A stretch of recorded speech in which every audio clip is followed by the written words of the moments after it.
this day feel like for you? It's actually pretty nice to be out here. We got in a couple days ago, just started, talking a little bit, but it's nice to be out, ready to get it going. It seems like we were pretty busy the whole winter, so it's kind of been transitionally nice and easy to this day. Can you talk about having that year under your belt with this organization and how much luxury you have in that compared to when you went in your first manager's job cold?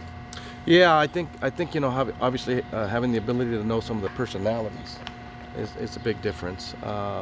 We tried to do as much studying as we could on the other young men that we had previous, but getting to know some of the guys that were here, obviously all last year, it's still going to be a process of getting to know the new guys that are coming into camp. We're kind of watching a little bit of what they've done from the game's perspective, but getting to know them personally is another big piece of the puzzle. Rick, part of the nature of the beast, I guess, of rebuilding is there's a lot of rumors around your veterans, David Roberts and Jose Quintana.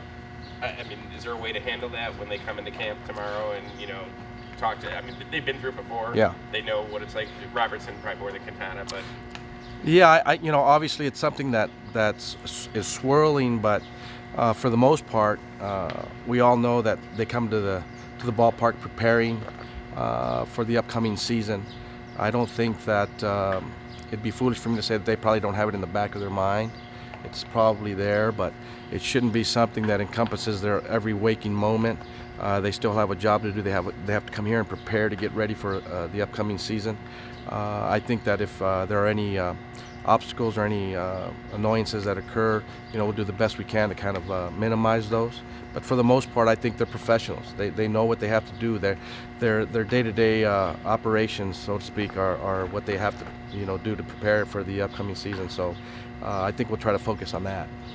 Haven't gotten a feel for it last year. Are you making a lot of changes this year to the day-to-day operations? I don't know if we're making a whole lot of changes. Just trying to be a little bit more detailed. Every year, I think every organization continues to improve in their process, and getting to know the coaches and getting to know the players. Obviously, having the season under our belt, some of the things that we might want to target in terms of maybe the base running or backing up bases. Some of the things we talked about at Sox Fest in terms of battling with two strikes a little bit better, hitting behind runners, things of that nature. So those will be topics of conversation throughout the whole spring. We'll address a lot of those things as games are continuing to move forward and we're playing and we see things that we need to address. We'll address them as often as we have to and see if we can just continue to improve our mentality and our approaches. Your pitching plan, will it be similar to what the White Sox have done in the past, as far as kind of protecting your starting pitchers against being seen too often and more B games and things like that going toward the end of spring training? I know we have done that in the past. I think it's still one of those things where we do have a lot of our own opponents in the league, and so it might have to do a little bit with that. Some of it has to do with just the number of pitchers that we have in camp, and we got to make sure that everybody throws. So it's probably a combination of both. Does the World Baseball Classic change your planning at all with extra days now and everything?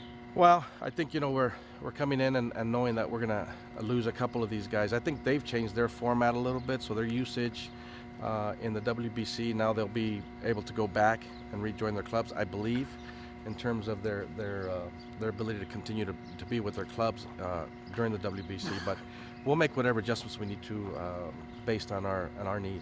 Are there any things that you learned 2 years ago doing this that you're applying to this that maybe you're doing differently now?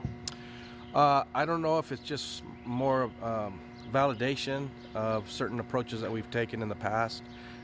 Every year you learn something new. I think that if there's anything from a personal standpoint is that that a process does work, that when you're going about doing things and understanding that outcomes, results, they'll hear me talking about it a lot. Everybody wants to win, everybody wants to get the big hit, those are all results. We have to concentrate on making sure we understand when we don't get it done, was it because we failed in our approach, or was it just the outcome based on we did everything perfectly well and it was just what was given to us on that particular moment. One difference in this situation for you, among many probably, is the fact that you're going from a coach to a manager. Mm-hmm. How do you walk that line of, hey, you can talk to me as a coach this way, as a manager another? Is that an adjustment for both you and the players? I think that my personality in and of itself is what it is. We're always talking baseball, so that's not going to change. I think that the reality though is that I have a line that I have to toe in terms of having the responsibility to lead these guys in a particular direction. So that is on me now. That is my lot. There are going to be times when my guys don't like me very much, and that's okay. There are going to be times I don't like them very much, but I'm always going to love them. You know, one of my, I hate to say this, it was a priest who told me, you know, your kids are going to always love your parents, and parents, you're not going to always, you know, like your kids, but you're always going to love them.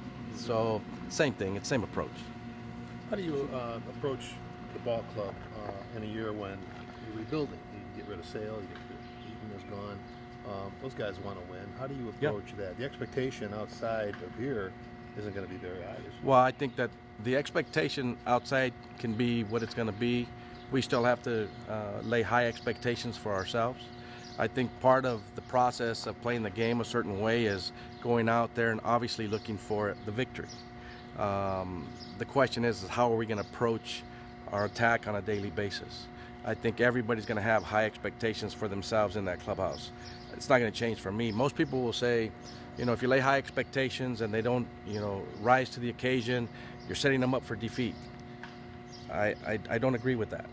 I think you set high expectations, you allow them to go through the process and then figure out what it was that we failed at in order to get the job done. And I think that's a part of learning how to win also. Some years teams go into camp, there's a certain level of pressure, expectation on them to win. That's not really here this year, is it? I don't know. I'm assuming not. But again, my concern is what's going to be going on within the walls of that clubhouse and between the lines out in the field. Our expectations are always still to come out and win ball games. How we go about doing it might be a different, take a different mode, but we're all still trying to come out on top on a daily basis. There's so many young guys on this team. What type of imprint do you want to leave on those guys? You know, I think that the biggest thing we need to know is that we've all kind of experienced and played the game. We know how difficult it is. It's a simple game, but it's played by very talented people. So we have to give ourselves an opportunity to grow in confidence. Have to understand that when you do fail, it's not the end of the world. It's just a moment, and we got a question as to how we went about and with our approach in that particular moment. I want them to know we're not going to be quitters. The coaches are going to be here to help work and do everything we can to help them maximize their abilities. We're always going to come with a smile on our face. Energy is part of the way I've always been, so it's not going to change. You probably won't see me buying my head down after every single loss. I don't like losing. We love winning, just like any other competitor on the face of the earth. But we have to understand what's going on, and hopefully sometimes we get out of the way. They make it in spite of us, not because of us. Fine line between managing and coaching, allowing your coaches to coach. Yeah, I think you have to allow the coaches to have the autonomy to do their job. I think our conversations are always going to be trying to find a way to maximize getting the most out of our players. As coaches, we need to have conversations. I think we have to allow ourselves the ability to, you know, have a checks and balances. If there's something that I see or if something they see, they all have a voice. It's all important. The most important thing, though, is to make sure that the message that we're giving is consistent, that we're all seeing things the same way, and that players see us all being, you know, united in the same goal. Thank you. Thank you, Ricky. Okay, you're welcome. Tom liked his wine too. Seth? You gave him wine over in Temecula. He Yes, loved it. yes. He loved it.